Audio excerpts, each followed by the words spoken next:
it put his finger on something that really bothers me. That's like really, really serious, which is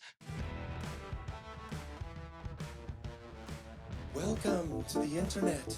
Have a look around. Anything that brain of yours can think of can be found. We've got mountains of content, some better, some worse. If none of it's of interest to you, you'd be the first. Welcome to the internet. Come and take a seat. Would you like to see the news or any famous women's feet? There's no need to panic. This isn't a test. Just nod or shake your head and we'll do the rest. Welcome to the internet. What would you prefer? Would you like to fight for civil rights or tweet a racial slur? Be happy, be horny, be bursting with rage. We got a million different ways to engage. Welcome to the internet. Put your cares aside. Here's a tip for straining pasta. Here's a 9-year-old who died. We got movies and doctors and fantasy sports and a bunch of colored pencil drawings of all the different characters in Harry Potter fucking each other. Welcome to the internet. Hold on to your socks, cause a random guy just kindly sent you photos of his cock. They are grainy and off-putting. He just sent you more. Don't act surprised, you know you like it, you whore. See a man beheaded, get offended, see a shrink. Show us pictures of your children, tell us every thought you think. Start a rumor, buy a broomer, send a death threat to a boomer, or DM a girl and groomer, do a zoomer, find a tumor in your. Here's a healthy breakfast option. You should kill your mom. Here's why women never fuck you. Here's how you can build a bomb. Which Power Ranger are you? Take this quirky quiz. Obama sent the immigrants to vaccinate your kids. Could I interest you in everything, all of the time? A little bit of everything, all of the time. Apathy's a tragedy and boredom is a crime. Anything and everything, all of the time. Could I interest you in everything, all of the time? A little bit of everything, all of the time. Apathy's a tragedy and boredom is a crime. Anything and everything, all of the time.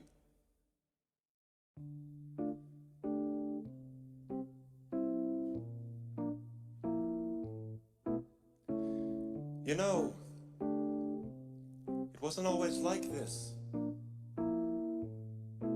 Not very long ago, just before your time, right before the towers fell, circa 99.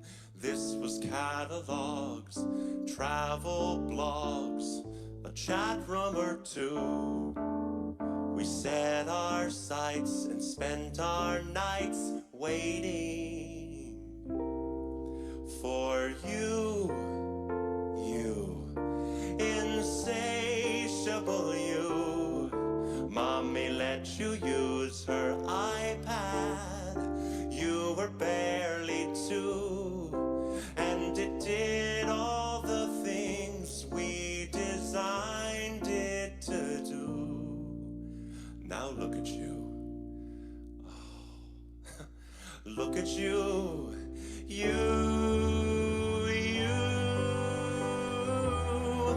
Unstoppable, watchable. Your time is now. Your insides out.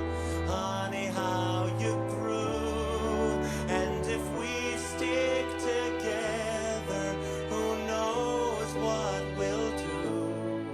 It was always the plan to put the world in your hand.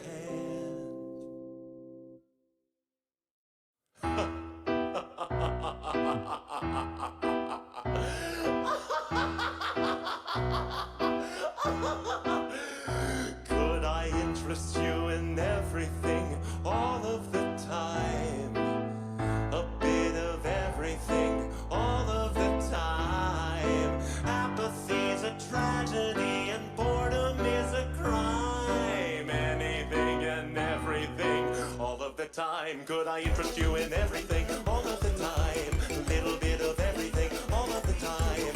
Apathy's a tragedy and boredom is a crime. Anything and everything and anything and everything and anything and everything and all of the time.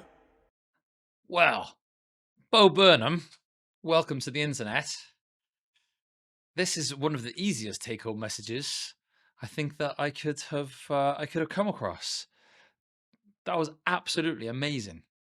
I absolutely loved it. It was so clever and so silly and so entertaining, but with serious subtones there as well. I absolutely loved it because in a satirical sort of way, it put his finger on something that really bothers me. That's like really, really serious, which is just how overwhelming the internet is. How we can access everything all of the time. How it like infiltrates our lives in so many different ways these days relative to simpler times.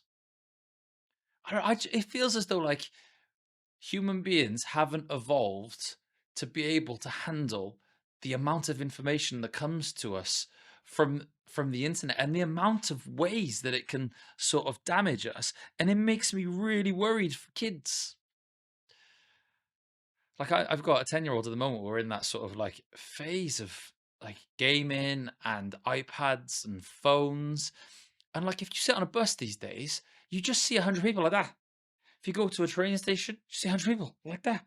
Like people, I'm not sure they're engaging so much in the real world. They're engaging in the world that's being presented to them. And he played that character of like this sort of like almost this evil person, and how the evil internet people, the people that control what's going on the internet, they control the things that we see, and therefore they control our views. They control how we interact with the world and the things that we're seeing and stuff. And there's just something so scary about that because it just means it's all propaganda. Whereas, like back in the old days, we were protected from that propaganda. We just got to, say good morning to our neighbors. We used to be able to not be bored. Like I'm not sure. Like we used to have to wait for a TV program to come on, and not just like if I imagine I used to watch like a crime drama with my mum when I was a kid. It would happen on a Monday, and the next time it was available to me was the next Monday. I had to wait a week to be able to watch it. So I had to like almost practice in like the discipline of waiting. Whereas now it feels as though like we never have to practice in the discipline of waiting. We like boredom is something that we find these days. I can't watch a film without checking my phone 100 times. Back in the day, a film was sufficient enough to stimulate me. Now it's like, oh, I need all this stuff. And so like it just I thought it was absolutely brilliant in the way that it sort of like it shone a light on this thing that is wonderfully positive, but also, gosh, it feels dangerous, doesn't it? It was just I that was absolutely brilliant. And obviously there's an irony, isn't there, that this is coming to you via YouTube, which is an internet sort of software or program or whatever it is. And I would, if I was you, I would take Bo Burnham's warning seriously and make sure that you're spending some time away from this and engaged in what real life is as well. Hope you like my reaction. I absolutely loved that, and see you next time. So you'll know that I'm a psychologist, and you might know that I've written a few books. There are links in the description. My favorite book of the books that I've written is called The Unbreakable Student, and it is a mental health guide for university or college students between the ages of 18 and 21. But the thing that I'm most proud of is a project called Connect, which is a well-being curriculum, a 250-hour intervention for young people between the ages of 4 and 11 to be delivered by teachers or teaching staff. It's totally free. There's that amount of psychological intervention totally free. All you've got to do is sign up. You won't be asked for any payment details. You won't be asked to pay anything. It'll take like 2 or 3 minutes to sign up, and all of a sudden you'll have access to this whole curriculum. It's aimed mostly at teachers, teaching staff, head teachers, people in education, but also maybe some parents out there might find some use in gaining access to these materials. I hope you like it.